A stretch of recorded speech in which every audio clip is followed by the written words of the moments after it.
कहते हैं भारतीय कानून व्यवस्था का मूल भाव है कि 100 गुनहगार भले छूट जाएं पर किसी निर्दोष को दंड नहीं मिलनी चाहिए। लेकिन आज हम जिसके बारे में बात करने जा रहे हैं वो आदमी 20 सालों तक अपराध न करने के बावजूद भी अपराधी बना रहा। नमस्कार, मेरा नाम है प्रणव उपाध्याय और आप देख रहे हैं यू टर्मिनल।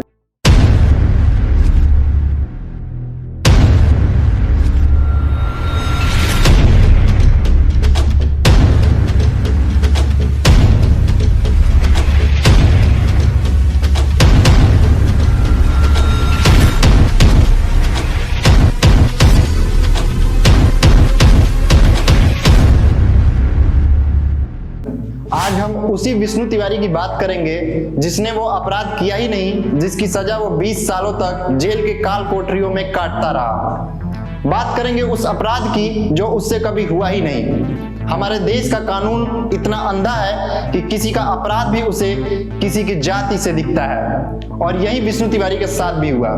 तो सबसे पहले जान लेते हैं कि पूरा मामला क्या है। ललितपुर के गांव में विष्णु तिवारी अपनी खेती बाड़ी संभालते थे। 1999 में उनका विवाद जानवरों को लेकर स्थानीय लोगों से हो जाता है जो दलित समाज के थे। राजनीतिक दबाव डाल करके पुलिस से ST/SC एक्ट यानी हरिजन कानून के तहत मुकदमा दर्ज कराया जाता है कि विष्णु तिवारी ने एक दलित महिला का रेप किया है। 1999 में मायावती मुख्यमंत्री तो नहीं थी, लेकिन विपक्ष का जोरदार चेहरा जरूर थी। तो आप खुद समझ सकते हैं कि कैसा राजनीतिक दबाव रहा होगा। विष्णु की गलती ये थी कि उसके नाम के आगे तिवारी लगा हुआ था, इसलिए न किसी मानवाधिकार को उसकी चिंता थी, न किसी राजनीतिक पार्टी का वो वोट बैंक था। जब विष्णु तिवारी से पूछा गया उनके इस मामले के बारे में तो सुनिए उन्होंने क्या कुछ कहा। मैं चराने भैंस चराने गए थे हम, वहाँ मतलब पड़ गई तो उनने गाली गलौज भी करने लगे, तो उस वजह से थोड़ी बहुत कहा सुनी हो गई वहाँ खेत पे ही।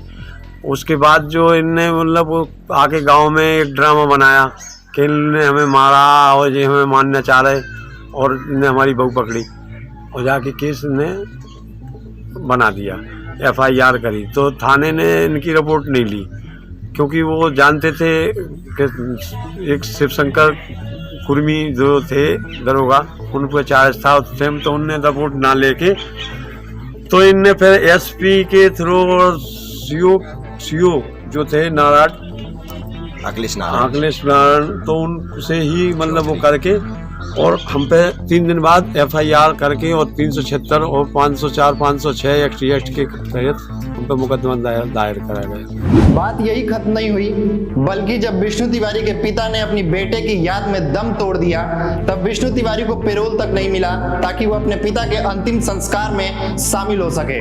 वहीं संजय दत्त जैसे बड़े अपराधी को साल में कई बार पैरोल मिल जाता है। खैर, कहां विष्णु तिवारी एक छोटा आदमी और कहां संजय दत्त जैसे बड़े अपराधी जिससे किसी समय में पूरी मुंबई डरती थी। जरा बैठिए और सोचिए उस विष्णु तिवारी के बारे में जिसने अंधे कानून की लचर व्यवस्था के कारण 20 साल अपने जेल में गुजार दिए और 20 साल बाद कह दिया गया कि जाओ तुम अपराधी नहीं हो। विष्णु को तिवारी होने का खामियाजा भुगतना पड़ा, या फिर साफ शब्दों में ये कहें कि स्वर्ण होने की सजा मिली। उन 20 सालों में विष्णु तिवारी ने अपने पिता के अलावा भाई को भी खो दिया, फिर भी वो जिंदा रहा ताकि वो दुनिया को ये दिखा सके कि जो आरोप उस पर लगा है वो उसने कभी किया ही नहीं था। सुनिए विष्णु तिवारी से। हम 20 साल से ही इसी उसमें रहे कि हम निर्दोष थे तो निर्दोषी साबित करेंगे, इसीलिए हमने आत्महत्या नहीं करी, अपना संयम बनाए रखे रहे। अब सवाल ये है कि अगर विष्णु तिवारी अपराधी नहीं है तो विष्णु तिवारी का अपराधी कौन है? मैं तो कहता हूं कि अपराधी है वह निर्लज कानून व्यवस्था जिसने नाम में लगा तिवारी शब्द देखते ही मान लिया कि विष्णु ही दोषी है। अपराधी है वह न्यायाधीश जिसकी अदालत में एक निर्दोष को मुक्त होने में 20 वर्ष लग गए क्योंकि उसके पास पैरवी करने के पैसे नहीं थे।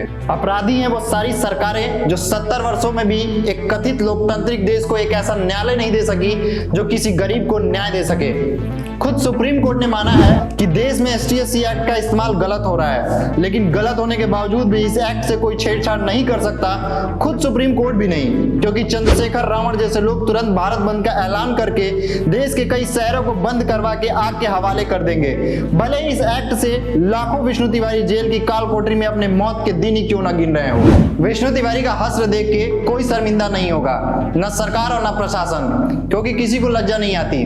इस देश की व्यवस्था आजादी के बाद बद से बदतर होती चली गई। भारत में कानून एक ऐसा कोड़ा है जिसे कोई भी सामर्थ्यवान जब चाहे तब एक गरीब को लपेट सकता है। अगर सचमुच यह देश लोकतांत्रिक है, यदि कानून व्यवस्था ने काली पट्टी नहीं बांध रखी है, यदि कानून के पहरेदारों को अब प्रतीत हो गया है कि जिस विष्णु तिवारी को उन्होंने सलाखों के पीछे महज एक झूठ के कारण रखा था, वही पहरेदार विष्णु तिवारी को इंसाफ दिलाए। क्योंकि जब अमेरिका जैसे देश में एक व्यक्ति को 25 साल बाद निर्दोष पाया गया था, तब उसे मुआवजे के रूप में 60 करोड़ रुपए दिए गए। अगर भारत में भी विष्णु तिवारी के लिए ऐसा कुछ नहीं होता है तो इस देश की मरती हुई कानून व्यवस्था दम तोड़ देगी और ऐसे ही न जाने कितने विष्णु तिवारी की जिंदगी सलाखों तक ही सीमित रह जाएगी। धन्यवाद। देखते रहिए यू टर्मिनल।